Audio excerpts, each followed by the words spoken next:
Hello साथियों, welcome to royal study. Madhya Pradesh पटवारी 2023 के special exam का हम नेक्स्ट वीडियो आपके लिए लेकर आ चुके हैं। इस वीडियो में हम मध्य प्रदेश की नदियों को कवर करेंगे गाइस। आपसे नदियों से रिलेटेड लगातार क्वेश्चंस बन रहे हैं। हमने एक वीडियो नदियों का दे दिया है, नदियों के कौन सी नदी के किनारे कौन सा शहर है।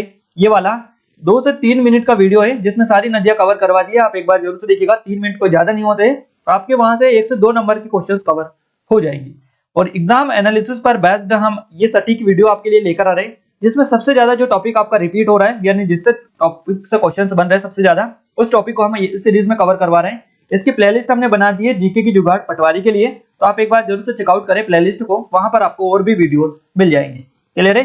पीडीएफ के लिए आप एप्लीकेशन टेलीग्राम दोनों को ज्वाइन कर लीजिएगा, लिंक आपको डिस्क्रिप्शन में मिल जाएगी। हमारी पटवारी की स्पेशल टेस्ट सीरीज है जिसका लिंक डिस्क्रिप्शन में दे रखा है। यहाँ पर भी आपको सारे टेस्ट मिल जाएंगे सभी टॉपिक के, तो आप अच्छे से वहां पर भी टेस्ट लगाकर रिविजन कर सकते हैं। साथ ही वहां पर एक्सप्लेनेशन भी मिलेगा, तो आपको पॉइंट भी स्पेशल समझ में आ जाएंगे। क्लियर है?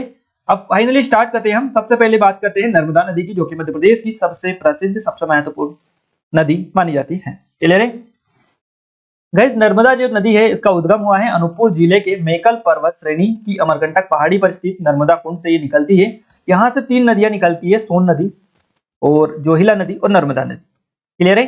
तो ये आप याद रखिएगा। आपको एक चीज मैं वीडियो को स्टार्टिंग में ही रिकॉल करवा दूं, बाद में डिस्टर्ब ना करूंगा, इसलिए कि वीडियो को लाइक करना ना भूलें। चैनल को सब्सक्राइब नहीं किया है, पहली बार विजिट किया, सब्सक्राइब कर लीजिएगा और अपने दोस्तों के साथ शेयर इसको जरूर से कर दीजिएगा। 2 मिनट लगेंगे, 2 मिनट भी लगेंगे शेयर करने में, तो शेयर भी कर दीजिएगा। फिर हम फटाफट स्टार्ट करते हैं इस वीडियो को। क्लियर है गाइस? देखिए यहाँ पर कंटिन्यू करते हैं। अनूपपुर जिले के मेकल पर्वत श्रेणी अमरकंटक पहाड़ी से नर्मदा कुंड से निकलती है नर्मदा नदी। इसे मध्य प्रदेश की जीवन रेखा कहा जाता है और मध्य प्रदेश की गंगा इसे कहा जाता है। पवित्रता के आधार पर पॉइंट नोट डाउन करिएगा, नर्मदा जो नदी है इसको पवित्रता के आधार पर मध्य प्रदेश की गंगा कहा जाता है और यह भारत की 5वीं सबसे बड़ी नदी है। इसकी कुल लंबाई 1312 किलोमीटर है और मध्य प्रदेश में इसकी जो लंबाई है यह 1077 किलोमीटर है। यह खंबात की खाड़ी में एस्चुरी बनाते हुए गिरती है। नर्मदा नदी का जो अपवाह तंत्र है वर्षाव प्रणाली वाला है और इसे भूगोलविद टॉलमी ने नामोदास के नाम से पुकारा है या कहा है। इसके अन्य नाम भी है जैसे कि रेवा, सोमा देवी, मेकल सुता, इन सभी नामों से इसको जाना जाता है। नर्मदा नदी की कुल 41 सहायक नदियां हैं। सहायक नदियों में कुंदी, शेर, हिरन, दूधी, हथनी, बंजर, शक्कर, तवा, छोटी नतवा, इसके अलावा बारना, तिंदोनी, ऊटी, चंद्रकेसर, मान, गंजल, ये आदि, ये कुछ है 41 से पूरी नदियां इसकी सहायक नदियां। और सबसे महत्वपूर्ण जो सहायक नदी है नर्मदा नदी की, यह है तवा नदी। तवा नर्मदा की सबसे बड़ी सहायक नदी है। मई 2017 में नर्मदा नदी को जीवित नदी का दर्जा दिया गया है। प्रमुख परियोजनाएं नर्मदा नदी पर जैसे कि इंदिरा सागर पुनासा खंडवा में है आपका इंदिरा सागर बांध ये परियोजना, सरदार सरोवर परियोजना गुजरात में, ओमकारेश्वर खंडवा में, महेश्वर परियोजना खरगोन में, तो ये सभी परियोजनाएं हैं मेगा पाटकर नर्मदा बचाओ आंदोलन की या आंदोलन से जुड़ी हुई हैं। क्लियर है? तो यहाँ से सारे क्वेश्चंस आपके नर्मदा नदी से रिलेटेड कवर हो चुके हैं, आप अच्छे से कवर करिएगा। बात करें चंबल नदी की, तो देखिए कल क्वेश्चन आपका पूछा गया था नर्मदा नदी का उद्गम कहां से हुआ है और नर्मदा नदी के किनारे कौन सा शहर बसा हुआ है, तो ये सारे क्वेश्चंस आप पहले ही कवर कर लीजिएगा। चंबल नदी, देखिए चंबल नदी जो है इंदौर जिले के महू के पास विंध्याचल क्षेत्र के जो जानापाव पहाड़ी है यहाँ से निकलती है और कितनी ऊंचाई से, तो 854 मीटर की ऊंचाई। तो याद रखिएगा यहाँ से क्वेश्चन ऑलरेडी बनता रहता है। और महू जो है डॉक्टर अम्बेडकर की जन्मस्थली है जिसको डॉक्टर अम्बेडकर नगर कहा जाता है। तो इंदौर जिले के महू के पास विंध्याचल क्षेत्र के जानापाव पहाड़ी की वुचू पॉइंट से निकलती है चर्मवती, चर्मावती, इन दोनों नामों से इसको जाना जाता है। और उत्तर प्रदेश के इटावा जिले में यमुना नदी में ये मिलती है। मध्य प्रदेश और राजस्थान की सीमा बनाती है ये नदी। क्लियर है? इसके अलावा इसकी जो कुल लंबाई है ये 965 किलोमीटर है चंबल नदी की। चंबल नदी पर जो जलप्रपात है एक तो चूलिया जलप्रपात है और एक है आपका पाताल पानी जलप्रपात। सहायक नदियों की बात करें तो छिपरा, काली सिंध, पार्वती, मेज और बनास इसकी सहायक नदियां हैं। परियोजना है गांधी सागर मंदसौर में, राणा प्रताप सागर चित्तौड़गढ़ में और जवाहर सागर कोटा में। राज्य की प्रथम विद्युत परियोजना गांधी सागर चंबल नदी पर बनाई गई, मंदसौर में ये बनाई गई। अगला क्वेश्चन है, नेक्स्ट नदी है हमारी सोन नदी। सोन नदी का उद्गम हुआ है अनूपपुर जिले के अमरकंटक के पठार से। नर्मदा नदी के उद्गम स्थल के निकट है ये आपका सोनकुंड नामक स्थान से। तो याद रखिएगा नर्मदा अमरकंटक से 3 नदियां बताइए, उन तीनों में आपकी सोन नदी भी है। क्लियर है? तो यहाँ पर ये नर्मदा नदी के उद्गम कुंड से निकट सोन कुंड से इसका उद्गम हुआ है। और अन्य नाम क्या है इसके सोन नदी के? हिरण्य, सोन, सोनभद्र व स्वर्ण नदी भी इसको कहा जाता है। वाल्मीकि के रामायण में इसे सुभागिनी कहा गया है। इसकी कुल लंबाई है 780 किलोमीटर। सहायक नदियां रिहन, गोप बनास और जोहिला इसकी है। परियोजना की बात करें तो बाण सागर परियोजना शहडोल में सोन नदी पर। ये क्वेश्चन आपकी पटवारी में अभी क्वेश्चन बना है कि बाण सागर जो परियोजना है ये कहाँ पर है, या इस तरह से क्वेश्चन बना है कि ये बताइए सोन नदी पर कौन सी परियोजना है, या बाण सागर बांध कहाँ पर है। आई थिंक इससे रिलेटेड एक क्वेश्चन पूछा गया। और यहाँ पटना के निकट दीनापुर में गंगा नदी में जाकर मिलती है। इस नदी पर डेहरी ऑन सोन बिहार में भारत का दूसरा सबसे बड़ा रेलवे पुल नेहरू सेतु स्थित है, और भारत का सबसे लंबा रेलवे पुल वेमनाड केरल में स्थित है। नेक्स्ट नदी है ताप्ती नदी। ताप्ती नदी जो है इसका उद्गम हुआ है मध्य प्रदेश के बैतूल जिले की मुल्ताई से, और इसे सूर्यपुत्री भी कहा जाता है। इसकी लंबाई 724 किलोमीटर है, और यह नदी नर्मदा नदी के समानांतर पूर्व से पश्चिम दिशा में बहती हुई गुजरात की खंबात की खाड़ी में जाकर गिरती है। इसकी प्रमुख सहायक नदी पूर्णा है, और इस नदी पर 7 पौराणिक कुंड स्थित है। नेक्स्ट नदी है माही नदी। माही नदी धार जिले की सरदारपुर तहसील के समीप मिंडा गांव के मेहद तहसील मेहद जो झील है इससे इसका निर्माण या उद्गम हुआ है। लंबाई है इसकी 520 किलोमीटर, और यह कर्क रेखा को 2 बार काटती है। कौन सी नदी कर्क रेखा को 2 बार काटती है? तो ये माही नदी है, और पश्चिम की ओर बहते हुए खंबात की खाड़ी में जाकर ये गिरती है। इस नदी पर राजस्थान में जय संबत झील है। नेक्स्ट क्वेश्चन है, नेक्स्ट आपकी नदी है बेतवा नदी। बेतवा नदी रायसेन के कुमरा गांव से निकलती है। लंबाई 480 किलोमीटर है। इसका प्राचीन नाम बैत्रवती है। इसे मध्य प्रदेश की गंगा कहा जाता है। हमने पहले ही आपको कवर करवा दिया है। काफी सारे लोग कमेंट करेंगे कि सर आप गलत बता रहे हैं, तो इसलिए हमने आपको क्लियर करवा दिया है कि मध्य प्रदेश की जो गंगा कहा जाता है पवित्रता के आधार पर ये नर्मदा नदी है, और मध्य प्रदेश की गंगा जो कि प्रदूषण स्तर के आधार पर ये आपकी बेतवा नदी है। तो क्लियर करिएगा इन पॉइंट को। और यह उत्तर प्रदेश के हमीरपुर के निकट यमुना नदी में मिल जाती है। यह मध्य प्रदेश उत्तर प्रदेश की सीमा बनाती है। सहायक नदियों की बात करें तो बीना, घसान तथा जामनी इसके सहायक नदियां हैं।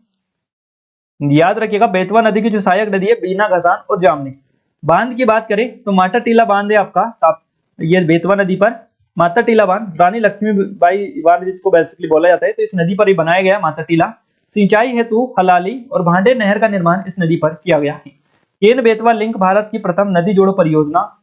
इसकी सहायक नदी बीना पर सागर के पास राहतगढ़ जलप्रपात और भालपुर जलप्रपात बनाती है। इसे बुंदेलखंड की जीवन रेखा भी कहा जाता है। तो कौन सी नदी? बेतवा नदी को बुंदेलखंड की जीवन रेखा कहा जाता है। ये आप भी नोट डाउन करिएगा। सिंध नदी की बात करें तो इसका उद्गम विदिशा जिले की सिरोंज के निकट से हुआ है, और यह मध्य प्रदेश के गुना जिले को 2 बराबर भागों में बांटती है। मध्य प्रदेश के गुना जिले को, गुना से क्वेश्चन बन चुका है कि गुना की स्थापना कब हुई है। अगला क्वेश्चन कुछ भी हो सकता है आपका, क्लियर है। तो गुना जिले को 2 बराबर भागों में बांटने वाली नदी सिंध नदी है, और यह उत्तर प्रदेश के इटावा के पास यमुना नदी में जाकर मिल जाती है। इसकी लंबाई है 470 किलोमीटर। सहायक नदियां हैं ताहुस, कुमारी, महुरी आदि, और यह नदी पालपुर कूनो अभ्यारण्य में बहती है। तो बताइए पालपुर कूनो अभ्यारण्य आप सभी को पता ही है, काफी चर्चित है। अभी रिसेंटली यहाँ पर क्या हुआ है, चीतों को बचाया गया है। तो ये श्योपुर जिले में है, और यहीं पर ये नदी बहती है सिंध नदी। तो पालपुर कूनो अभ्यारण्य में कौन सी नदी बहती है? सिंध नदी बहती है। नोट डाउन करिएगा कहां से निकलती है, सारी चीजें आप अच्छे से याद रखिएगा। केन नदी हमारी नेक्स्ट आ रही है। उद्गम हुआ है विंध्याचल पर्वतमाला में कटनी के समेत केमूर पहाड़ी से निकली केन नदी। इसको अन्य नाम है जाना जाता है सुकमती, कर्णवती और दीर्णावती। कुल लंबाई की बात करें केन नदी की 427 किलोमीटर की लंबाई है इसकी टोटल। यह उत्तर की ओर बहते हुए यमुना नदी में जाकर मिलती है। सहायक नदियां सोनार, उर्मिल इसकी हैं, और इसके किनारे पर पन्ना नगर बसा हुआ है। तो पन्ना शहर किस नदी के किनारे स्थित है? केन नदी के किनारे है। नेक्स्ट नदी है हमारी घसान नदी। देखिए धसान जो नदी है, धसान नदी रायसेन जिले की बेगमगंज तहसील से निकलती है, और यहाँ बेतवा की सहायक नदी है। कुल लंबाई 365 किलोमीटर है, और इस नदी पर लहचूरा बांध बनाया गया है। तो लहचूरा जो बांध है यह धसान नदी पर है। नेक्स्ट नदी है टोंस नदी, जिसको तमसा तावन के नाम से भी जाना जाता है। तो सतना जिले के मैहर के निकट केमूर पहाड़ी में स्थित तमसा कुंड नामक जलाशय से इसका उद्गम हुआ है टोंस नदी का, इसलिए इसे तमसा नदी भी कहा जाता है। और यहाँ उत्तर प्रदेश में सिरसा के पास गंगा में जाकर मिलती है। इसकी लंबाई है 265 किलोमीटर, और सहायक नदियां हैं बेलन और बिहड़। नेक्स्ट नदी है आपकी छिपरा नदी। छिपरा नदी से क्वेश्चन बन चुका है। उद्गम हुआ है इंदौर जिले में स्थित कांकरी बल्डी पहाड़ी से। तो छिपरा नदी जो निकलती है इंदौर की कांकरी बल्डी से निकलती है। इसे मालवा की गंगा कहा जाता है। अब यहाँ पर 3 चीजें हम वापस से रिकॉल आपको करवा दें। मध्य प्रदेश की गंगा धार या पवित्रता के आधार पर नर्मदा है, प्रदूषण के आधार पर बेतवा है, और मालवा की जो गंगा है ये छिपरा है, याद रखिएगा। सहायक नदियां की बात करें छिपरा की तो खान और गंभीर इसके सहायक नदियां हैं। कुल लंबाई है 195 किलोमीटर क्षिप्रा नदी की, और यहाँ उज्जैन, रतलाम, मंदसौर से बहती हुई चंबल नदी में जाकर मिलती है। उज्जैन का महाकाल मंदिर इसी नदी के किनारे स्थित है, और नर्मदा क्षिप्रा लिंक परियोजना मध्य प्रदेश की दूसरी नदी जोड़ो परियोजना है। नोट डाउन करिएगा, यहां से क्वेश्चन बन चुका है कि उज्जैन किस नदी के किनारे स्थित है, तो आप याद रखिएगा। नेक्स्ट नदी है काली सिंध नदी। काली सिंध नदी का उद्गम हुआ है देवास जिले के बागली गांव से, और यहाँ राजस्थान के चंबल नदी में जाकर मिल जाती है। देवास और सोनकच्छ इस नदी के किनारे स्थित है, तो देवास और सोनकच्छ है काली सिंध नदी के किनारे। कुल लंबाई है 150 किलोमीटर। पार्वती नदी की बात करें तो सीहोर जिले के आष्टा से निकलती है, चंबल नदी में जाकर मिलती है। आष्टा, सीहोर, शाजापुर और राजगढ़ जो है ये पार्वती नदी के किनारे स्थित है। तवा नदी की बात करें तो तवा नदी का उद्गम हुआ है पंचमढ़ी के महादेव पर्वत के कालीभीत पहाड़ी से तवा नदी निकलती है। होशंगाबाद जिले की प्रमुख नदी ये है तवा नदी, और नर्मदा नदी की सबसे बड़ी सहायक नदी है। इस पर होशंगाबाद के नजदीक सबसे लंबा बांध तवा बांध जो कि स्थित है। नर्मदा और तवा के संगम पर मंदार जलप्रपात देखने को मिलता है। नेक्स्ट क्वेश्चन है आपका, नेक्स्ट नदी है वैनगंगा नदी। इसका उद्गम हुआ है सिवनी के पारसवाड़ा पठार से। यह गोदावरी अफवाह तंत्र की सबसे बड़ी सहायक नदी है। और सहायक नदियां की बात करें इसकी वैनगंगा की तो वर्धा, बाग, बावनथड़ी, पेंच, कनान, कान और थावर इसकी सहायक नदियां हैं। सिवनी और बालाघाट की सीमा ये नदी बनाती है, कौन सी? वैनगंगा नदी। और वैनगंगा नदी के किनारे जो शहर स्थित है बालाघाट है। वर्धा बात करें, नेक्स्ट नदी है आपकी बैतूल जिले की वर्धन शिखर से निकलती है, और दक्षिण की ओर बहते हुए वैनगंगा में ये जाकर मिलती है। महाराष्ट्र में वर्धा और वैनगंगा के संगम को प्राणहिता के नाम से जाना जाता है। अगली नदी है बीहड़ नदी, जो कि रीवा पाठार से निकलती है, और यह टोस नदी में जाकर मिलती है। और इस पर मध्य प्रदेश का दूसरा सबसे ऊंचे जलप्रपात चचाई जलप्रपात है। 130 मीटर ऊंचाई है इसकी, तो याद रखिएगा। और पहला बहुटी जलप्रपात है मध्य प्रदेश का, दूसरा सबसे ऊंचे जो जलप्रपात है चचाई है, और मध्य प्रदेश का सबसे ऊंचे जो जलप्रपात है ये बहुटी जलप्रपात है। 195 मीटर या फिर 650 फीट में से अगर फीट में पूछे जाए तो याद रखिएगा कौन कौन क्या है। अगली नदी है जोहिला नदी। जोहिला नदी अमरकंटक की पहाड़ी से निकलती है, हम आपको पहले ही बता चुके हैं स्टार्टिंग में। नर्मदा, सोन और जोहिला 3 नदियां निकलती है अमरकंटक से, तो ये जोहिला नदी अमरकंटक से ही निकलती है। सर्प के आकार में बहते हुए सोन नदी में जाकर ये मिलती है। पेंच नदी की बात करें तो पेंच नदी छिंदवाड़ा के अमरवाड़ा पहाड़ी से निकलती है, और यहाँ वैनगंगा की सहायक नदी है। उर्मिल नदी छतरपुर से निकलती है और केन नदी में जाकर मिल जाती है। उर्मिल नदी याद रखिएगा। ये कुछ नदियां हैं जो कि आपके एग्जाम में बनती है, वैसे पॉपुलर तो वही पूछी ही जाती है और आप सभी को याद रहती है, बट कुछ इस तरह की नदियां भी रहती है जो आप कम पढ़ते हैं, इनको तो आप एक नजर देख लीजिएगा। कुंवारी नदी शिवपुरी पठार से निकलती है, और ये सिंध नदी में जाकर मिल जाती है।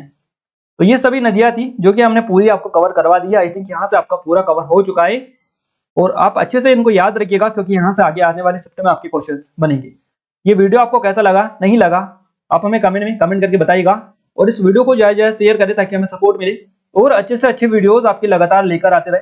जिन टॉपिक से आपके एग्जाम में सबसे ज्यादा क्वेश्चंस बन रहे उन पर हम जल्दी से जल्दी और सबसे सटीक वीडियो लेकर आए ताकि आपको ज्यादा ज्यादा उनसे फायदा हो। इसलिए इस वीडियो को शेयर कर दीजिए अपने दोस्तों के साथ में। इसके अलावा चैनल को सब्सक्राइब कर लीजिएगा ताकि जो भी नया वीडियो आए उसका नोटिफिकेशन आपको सबसे पहले मिल पाए। हमारी पटवारी की टेस्ट सीरीज है जेल प्रहरी, forest guard, sub inspector, MPPSC, इन सभी की टेस्ट सीरीज है स्पेशल। ई बुक भी है हमारी एमपी करंट अफेयर की, इन सभी की लिंक डिस्क्रिप्शन में डालिए। आपसे रिक्वेस्ट है कि आप एक बार जरूर से विजिट करिएगा, डिस्क्रिप्शन में आपको लिंक मिल जाएगी। क्लियर है? इसके अलावा इस वीडियो की पीडीएफ के लिए आप टेलीग्राम एप्लीकेशन दोनों को डाउनलोड कर सकते हैं, लिंक आपको डिस्क्रिप्शन में मिल जाएगी। ये पूरी प्रोसेस है जिसके माध्यम से आप इस पीडीएफ को डाउनलोड कर सकते हैं। क्लियर है? तो गाइस मिलते हैं हमारे नेक्स्ट नए स्टडी वीडियो में, तब तक के लिए जय हिंद, वंदे मातरम।